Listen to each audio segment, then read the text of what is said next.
मैं करिश्मा गुले आज आपके लिए और एक नया टॉपिक लेकर आई हूँ। लेकिन अब वो टॉपिक स्टार्ट करने से पहले हम उस टॉपिक के रिलेटेड कुछ बातें कर लेते हैं, ठीक है? तो चलो, सबसे पहले आज हम जो पढ़ने वाले वो है हमारे दिल के बारे में। अब आप बोलोगे कि दिल के बारे में पढ़ने वाले हैं, इसका मतलब तो इंटरेस्टिंग है ही, क्यों? है ना? जैसे कि हम बोलते हैं कि हमारी फीलिंग्स जो होती है वो फीलिंग्स हमारे दिल से जुड़ी होती है। हमारा दिल सोचता है और इसलिए वो धड़कता है। क्या ऐसा सच में है? क्या सच में सोचने का काम हमारे दिल का होता है या दिमाग का होता है? लेकिन हम तो कहते हैं कि दिल का होता है। यही देखना है हमें कि टेक्निकली और साइंटिफिकली हमारा दिल सच में क्या करता है। क्या सच में हमारा दिल सिर्फ सोचने का काम करता है या उसका सिर्फ एक ही फंक्शन है, और वो फंक्शन वो इतने ट्रिमेंडसली परफॉर्म करता है कि हमें ही क्वेश्चन पड़ जाता है और हम ही कंफ्यूज हो जाते हैं कि यार एक दिल है लेकिन कितना सारा काम कर रहा है। चलो आज हम देखते हैं दिल की मिस्ट्री क्या होती है, विच इज रियली इंटरेस्टिंग, है ना? हम सभी को दिल की बातों में बहुत ज्यादा इंटरेस्ट होता है ना? तो देखते हैं, चलो लेट्स गेट स्टार्टेड। जैसे कि मैंने आपको कहा कि हमारा दिल जो है हम बोलते हैं कि वो फील करता है ना? लेकिन ऐसा है क्या? नहीं है ना? क्यों? क्योंकि अगर हम साइंटिफिकली और टेक्निकली देखें तो हमारा दिल फील नहीं करता, हमारा दिल पंप करता है। अब वो पंप करता है यानी क्या करता है? वो पंप करता है ब्लड को, है ना? हमें पता है कि ब्लड को पंप करने का काम किसका है? हमारे हार्ट का। It means heart is the circulatory organ of our body, right? So what it does in our body, let's see. Now blood are around two types. अब आप बोलोगे कि टू टाइप्स कैसे बोल रहे हो मैम ब्लड के? तो यस, वो टू टाइप्स इसलिए बेटा क्योंकि देखिए हमारा ब्लड एक्चुअली हमारे बॉडी में सबसे मेन फंक्शन जो परफॉर्म करता है, जिसकी वजह से हम ब्लड को डिफाइन करते हैं, that is transportation of oxygen, right? So इस हिसाब से हमारा ब्लड दो टाइप में डिवाइड होता है। अब वो कौन सा? एक है जिसको हम बोलते हैं ऑक्सीजनेटेड और एक है जिसको हम बोलते हैं deoxygenated. Now what is mean by oxygenated और deoxygenated? Oxygenated it means oxygen plus blood. इसका मतलब ऐसा ब्लड जिसमें ऑक्सीजन है, और deoxygenated it means oxygen deficient blood. Okay, so as we know our heart pumps the blood. Now the deoxygenated blood from our body it collected in heart.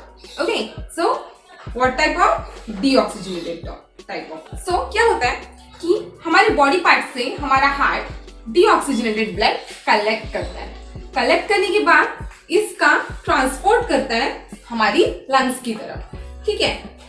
यहाँ पे हमने देख लिया कि सबसे पहले हमारे हार्ट ने हमारी बॉडी पार्ट से डीऑक्सीजनेटेड ब्लड लिया, कलेक्ट किया और उसे फिर लंग्स तक पहुंचा दिया, राइट? उसके बाद क्या हुआ कि लंग्स में वो प्यूरिफाइड हुआ या फिर ऑक्सीजनेटेड हुआ। मींस कि लंग्स में जो ऑक्सीजन आया वो ऑक्सीजन ब्लड के साथ मिक्स हुआ और बन गया oxygenated, right? So now this oxygenated blood get transported over the heart from the lungs, and then this oxygenated blood then from heart again transported to our body parts. So इसके हिसाब से हम heart को क्या बोलेंगे? Heart is a circulatory organ which circulate our blood, our oxygenated or deoxygenated blood. Now we have to know about the circulatory system, the mode of circulatory system found in our body. आपको पता है कि हमारी body की circulatory system किस type की होती है? It is a close circulatory system. Now what is mean bye close circulatory system? Close circulatory system इसका मतलब होता है स्टूडेंट्स कि जो सिस्टम में with the help of vessels blood का ट्रांसपोर्ट किया जाता है, वहां पे हर ऑर्गन्स में हमारा ब्लड ओपनली मिक्स नहीं हो जाता, क्योंकि हमारे हार्ट के पास वेसल्स होती है, कैपिलरीज होती है, जिसकी वजह से ऑक्सीजनेटेड और डीऑक्सीजनेटेड ब्लड मिक्स नहीं होते, है ना? अब अगर हम हार्ट को डिफाइन करना चाहे तो हम बोलेंगे heart is a circulatory organ which transport oxygenated blood from lungs to the body parts and deoxygenated blood from body parts to over lungs, है ना? इसका मतलब क्या होता है कि यहाँ पे सर्कुलेशन शुरू है। तो यहाँ पे आप सर्कुलेशन शुरू है और हमने कहा कि हार्ट क्या है? ये पंपिंग ऑर्गन है, ब्लड को पंप कर रहा है। ब्लड को पंप कर रहा है यानी कि इसके पास भी ऐसे कुछ वेसल्स हैं, ऐसे कुछ कैपिलरीज है जो क्या कर रही है? कभी वो डीऑक्सीजनेटेड ब्लड को कलेक्ट कर रही है तो कभी ऑक्सीजनेटेड ब्लड को ट्रांसपोर्ट कर रही है ना? अब वो कैपिलरीज या वो ब्लड वेसल्स क्या है, कौन सी है, अब वो देखेंगे हम अभी, ठीक है? चलो students, let's going to start the double circulation.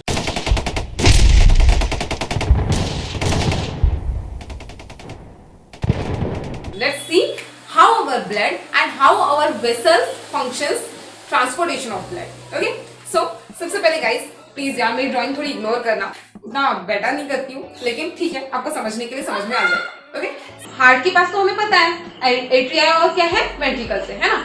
तो अब एट्रिया का काम क्या है कि वो हार्ट के पास ब्लड लेकर आएगा और वेंट्रिकल्स का काम क्या है कि वो हार्ट से ब्लड को लेकर जाएगा.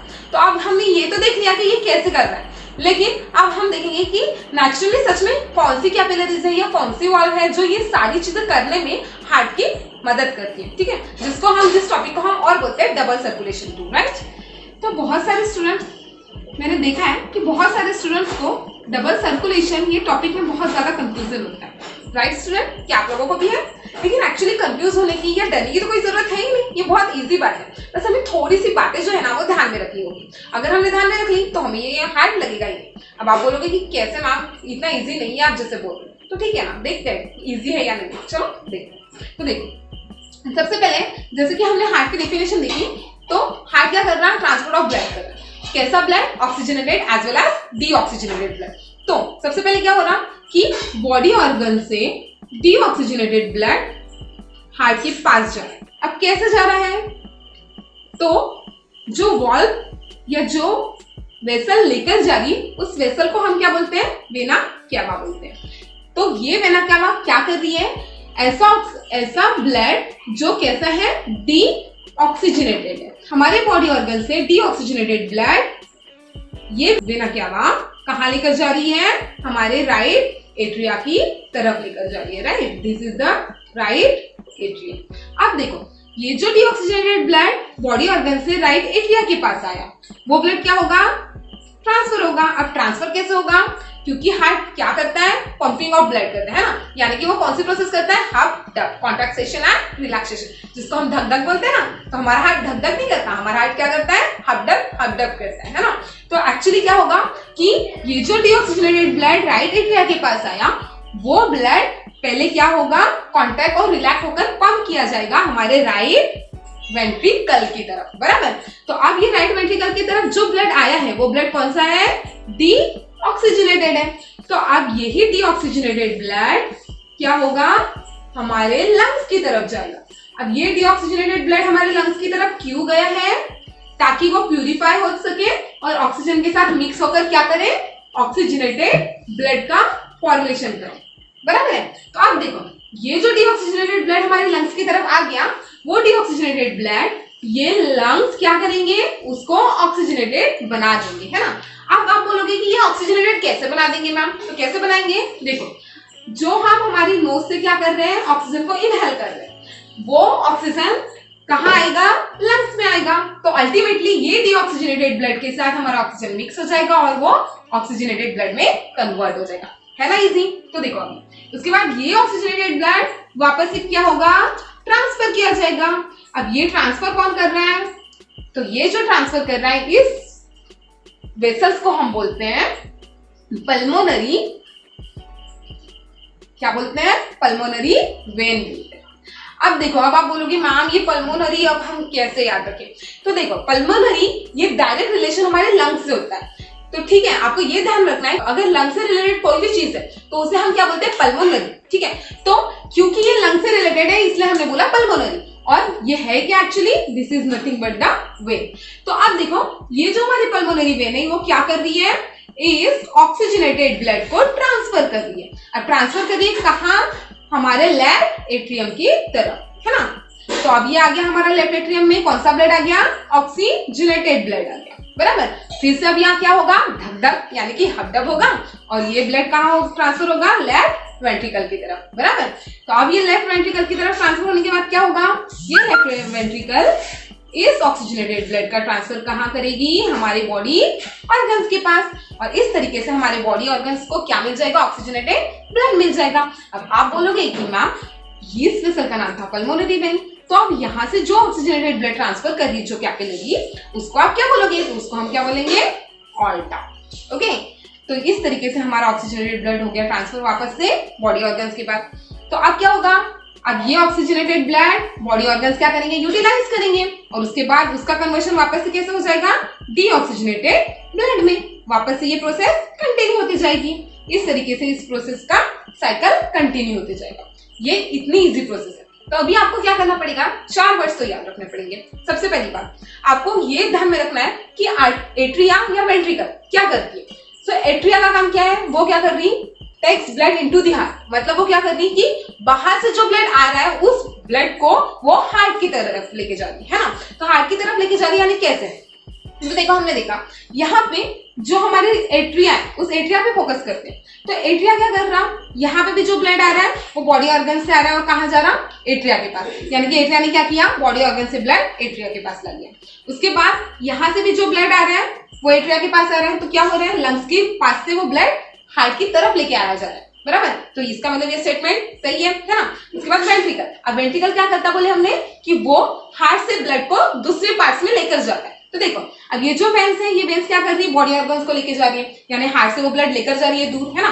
उसके बाद ये भी वेंस क्या कर रही है, ये हार्ट से लंग्स की तरफ लेके जा रही है, यानी यहाँ पे भी ब्लड दूर जा रहा है। तो ये बात ध्यान में रख लो, आपको इजी जाएगा। उसके बाद देखो अब यहाँ पे मैंने आपको बोला कि 4 वर्ड्स याद रखने पड़ेंगे। तो 4 वर्ड्स क्यों याद रखने पड़ेंगे, देखो सबसे पहली बात, अब ये जो प्रोसेस शुरू हुई है तो ये प्रोसेस एक तो आप यहाँ से शुरू करो या यहाँ से शुरू करो, आपको दोनों इजी है। तो सबसे पहले फिर से एक बार रिवाइज करते हैं, क्या हो रहा, बॉडी ऑर्गन से डीऑक्सीजनेटेड ब्लड ट्रांसफर हो रहा है राइट एट्रियम की तरफ, और किस तरीके से ट्रांसफर हो रहा है, वेना कैवा के थ्रू ट्रांसफर हो रहा है। So the deoxygenated blood from body organs get transfer from vena cava to right atrium, then it get deposited into right ventricle, then it get transferred over the lungs, then by the purification it get oxygenated, and then this oxygenated blood get transferred over left atrium, and then from left atrium this get shifted over the left atrium, then this left atrium get transferred the blood over the body organs. Okay, तो देखो यहाँ पे 4 बातें जो हमें याद रखनी है वो है vena cava, pulmonary artery, pulmonary veins and aorta. तो देखो अब क्या करना है हमको, ये 2 चीजें तो याद है जैसे कि राइट एट्रियम और लेफ्ट एट्रियम, राइट वेंट्रिकल और लेफ्ट वेंट्रिकल। तो क्या करोगे, लेफ्ट वेंट्रिकल तो इसके साइड में लिखोगे आप ऑर्टा, ठीक है। अगर ऐसा लिख लोगे तो आपको समझ में आ जाएगा कि लेफ्ट वेंट्रिकल से जो ब्लड ट्रांसफर किया जा रहा है उस जिस वेसल्स के थ्रू किया जा रहा है उस वेसल्स को हम बोलते हैं ऑर्टा। हो गया, ये इजी हो गया।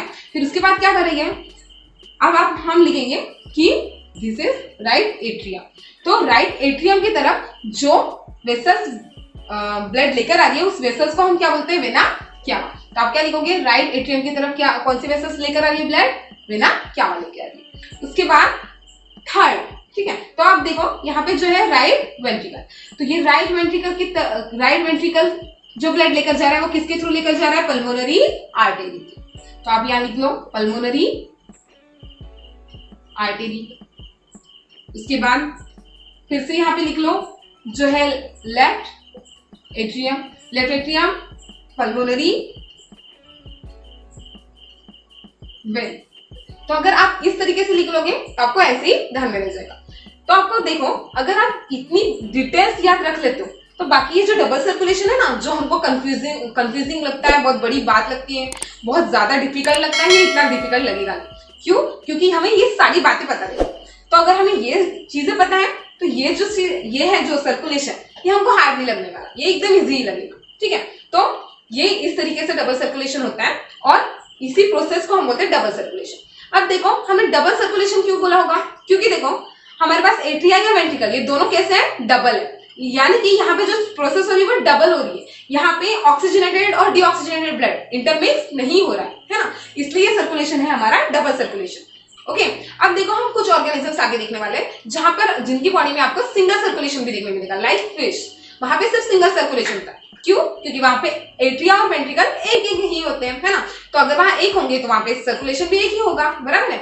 लेकिन यहाँ पे 2 होने की वजह से यहाँ पे इस सर्कुलेशन को हम बोलते हैं डबल, क्योंकि एक हमको बॉडी ऑर्गन्स के साथ देखना है और एक हमको लंग्स के साथ भी देखना है ना। और वहां पे 2 चीजें पार्ट ले रही है, 2 वेंट्रिकल्स पार्ट ले रही है और 2 एट्रिया पार्ट ले रही है, इसलिए। ओके, लेकिन पता है आपको कि ये जो चैम्बर्स हमारे बॉडी में 4 चैम्बर्स होते हैं, वैसे ही ऐसे भी ऑर्गेनिजम्स हैं जिनकी बॉडी में हार्ट के चैम्बर्स 4 नहीं होते हैं। किसी के बॉडी में 3 होते हैं, किसी के बॉडी में 2 होते हैं और किसी के बॉडी में 1 होते हैं। सो इसका मतलब हमें ये पता चल गया है कि हर ऑर्गेनिज्म की बॉडी में 4 चैम्बर हार्ट नहीं होता। तो फिर वहां क्या होता होगा? क्या ब्लड का मिक्सिंग हो जाता होगा? क्या ब्लड मिक्स हो जाता होगा? ऑक्सीजनेटेड और डीऑक्सीजनेटेड सेपरेट नहीं रहता होगा? क्या वहां पे हम ऐसे नहीं बोल पाएंगे कि ब्लड ऑक्सीजनेटेड या डीऑक्सीजनेटेड है? तो ये तो मिस्टीरियस बात है ना। सो ये हम देखेंगे हमारे नेक्स्ट वीडियो में। So don't fear when I am is here. So please subscribe, comment, like and share my video. Okay, thank you so much for watching.